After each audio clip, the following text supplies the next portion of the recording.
So यदि तिमीलाई चाहिँ केही गर्न मन लागिरहेको छैन अनि दिनभरि बोर भइरहेछ भने so this video is for you. So अब चाहिँ म केही टिप्स दिन्छु जसले गर्दा चाहिँ it will help you to use your free time or boring time भनौँ है। सो फर्स्ट अफ अल हामीले चाहिँ कुनै एक्साइटमेन्ट फिल भएको कामहरू गर्नुपर्छ जुन चाहिँ हाम्रो मेन गरी हबिजहरू हुन्छ है।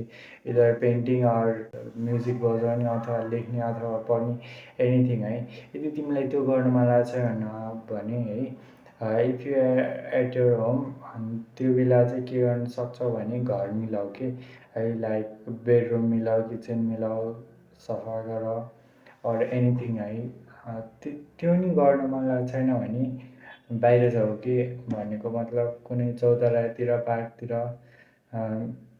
जस्ट घुम्न जाऊ के यसो वाक फ्रेस पनि हुन्छ अनि त्यसपछि तिमीलाई मजा नि आउँछ नरमाइलो लाग्दैन तर अलि टाइमको युटिलाइज नै हुन्छ नि होइन कि घरमै मोबाइल स्क्रोल गरेर बस्नु भन्दा त बाहिर जानु राम्रो। अनि त्यो नि मन परेन भने अनि हामी के गर्ने है अर्को अप्सनमा रहेको छ एक्सर्साइज है। सो एक्सर्साइज गर्दा धेरै राम्रो भन्छु कि त जिम जाऊ कि त होम वर्कआउट गर है ब्याकले कि त नर्मल पुसअपहरू नर्मल बडी वेट अथवा क्यालिस्थेनिक्सहरू ट्रेन गर है अथवा you can just go to play sports है like football, badminton, cricket or anything that you like or that you play with होइन।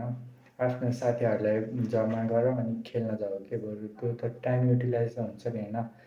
सो अब लास्ट एन्ड मेन पोइन्ट भनेको चाहिँ हामीले आफ्नो फ्री विलको युज गर्नुपर्छ कि ल हामीसँग फ्री विल त छ है अफकोर्स बट त्यसलाई कसरी युज गर्ने भन्दाखेरि हामीले जस्तै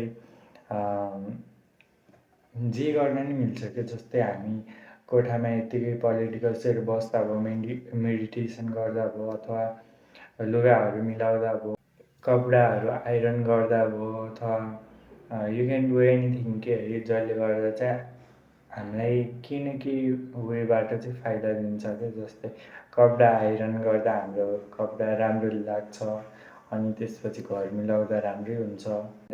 इट्स अल। सो लिजर टाइममा चाहिँ आफ्नो टाइम अलि राम्ररी युज गर्नको लागि यो टिप्सहरू फलो गर्न सक्छौ है। So that's much for today. So त्यही भएर आजको लागि बाई।